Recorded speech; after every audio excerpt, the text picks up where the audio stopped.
one can appreciate Torah, or study of Torah, like I said, as a to enhance one's character traits, to enhance one's intellectual traits, or to get to a world to come. I'm learning the Torah, it says you get rewards, etc. But ultimately, he is studying for his own private benefit. And the Torah was not given to individuals. And that's the important point. The Maharal explains in Tiferet Yisrael, chapter 17 and also 21, why wasn't Torah given to Avram, Yitzchak, and Yaakov? Holy individuals, holy Jews. Give them the Torah. It says they kept the Torah before it was given. This natural, instinctive connection to that divine ideal.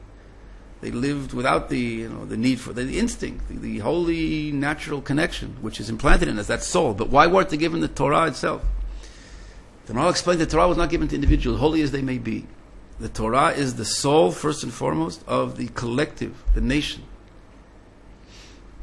And that takes an understanding of what is the nation. The nation is not and that's what Rav Tzvi elaborates, the nation is not the collection, what he calls Osef Shel Pratim, the sum total of the individuals. That a lot of individuals together make up a nation. And the Torah is given to each one. The rabbi said that Torah, if there was one maidservant missing, absent, at the Mount Sinai, the Torah wouldn't have been given. So it's not because of her individual value as this maidservant. We need her.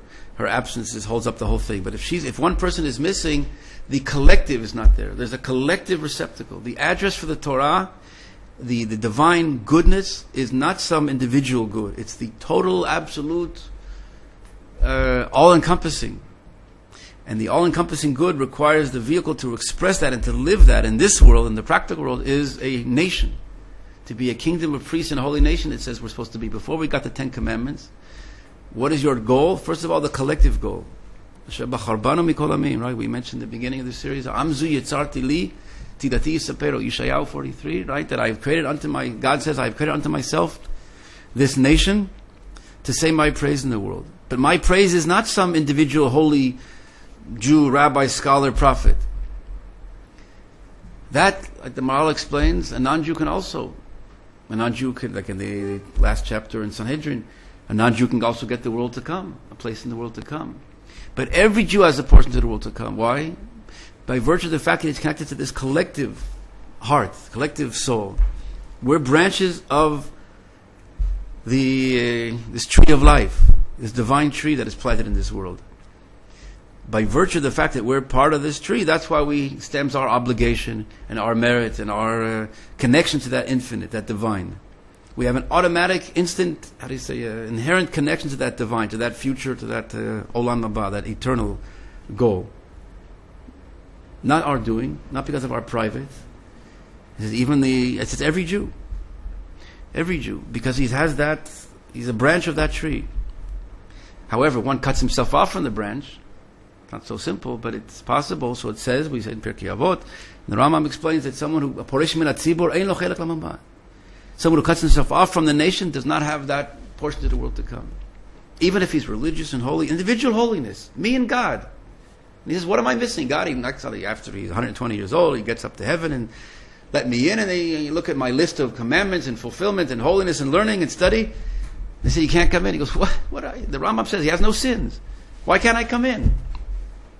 Because you're linked to this place, this divine, eternal, absolute, infinite reality, is through the cloud, through the nation, the collective. It's not my connection to this, God connected to this one and that one, and you and I, and Moshe Kaplan and Yaakov Berg. It's the connection to the cloud, the soul that is created, that's brought into this world. That is what is eternal. That is what is divine. And then, from that, each one of us, how do you say yonek? You said nurses, how do you say suckles, whatever. We get our life sustenance. We're plugged in. Like, when does the machine work? When we're plugged into the electric, to the socket. The socket, the electricity, is that collective soul. That's why the mitzvot, there are those that say that before every other commandment. If you read in the Siddur, I'm doing this mitzvah to unify, right? Shem Yuchel Kudsha B'richu Shchinte B'Shem Kol Yisrael. I don't know if you say that in the Siddur. You see it in the Siddurim. I'm doing this commandment in the name of all of Israel. What do you mean? It's me. I'm putting on tefillin now. It's me and God. It's just between the two of us now. We have a private relationship. No, I'm doing the mitzvot in the name of all of Israel. The Sfat Emet elaborates that in Parshat Kedoshim. There is no private connection to God for the Jewish people.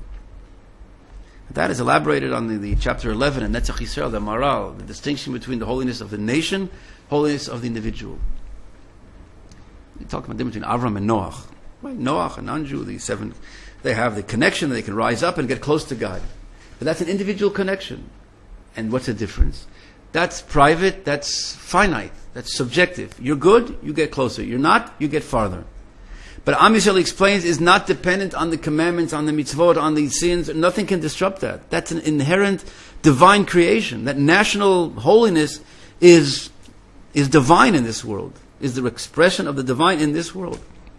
Not man's doing, not his free will, not his good free will caused him. And that's why the Ramah explains there in chapter 11 in Netzach Yisrael that's why Avram Avinu, it doesn't say first preempts or introduces him as he was holy and righteous and good, and then God came to him and spoke to him. It says no. God's supposed to Avram Avinu, Lech Lecha, go to Eretz Yisrael. By Noach, it says he was holy and good and righteous, and then God speaks to him. Because the Maral explains it, because his speaking to God, his connection to God was contingent on his being good and holy. It's all up to him. It all starts from man, so to speak. If you want to join the club, you're in. If not, you're out. By Am Yisrael, it's not subjective, it's not finite, it's not man-made, it's the divine, the absolute.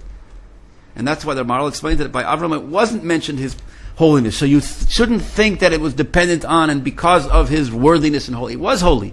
But not because of that was he made this beginning of the foundation of Am Yisrael. Because Am Yisrael is this holy, divine, implanted content in the world, which cannot be uprooted, cannot be destroyed, cannot be ruined. That's why, again, Christianity, the whole blasphemy that they said, you see, God left them. They sinned, and he left, because they understood Judaism as a bunch of Jews and people that got together, and if they're good, then God is with them. If not, he leaves them. And God has left them. But they don't understand that Judaism, the Torah, given to the nation, the collective, and that's why the Maral explains in Breshit, chapter 12, when he talks about Avram Avinu, he has a commentary to the Torah, Gur Aryeh. He says, God does not dwell his name on the individual. The individual is finite, is subjective, is temporary, so to speak. The divine content, the absolute good, and the certainty of the world, therefore, to get to that, I said before, the gravitating of the world towards that goal is immutable. That predetermined destiny of creation, of the fulfillment of God's good, with our free will to go about and work within it. But ultimately, the world will get there because God planted in the world this immutable content in the form of a nation. And God does not dwell his name on the individual, but rather on the collective. The Maral says also the Or Sameach in his commentary to the Torah, the Meshech Chochmah.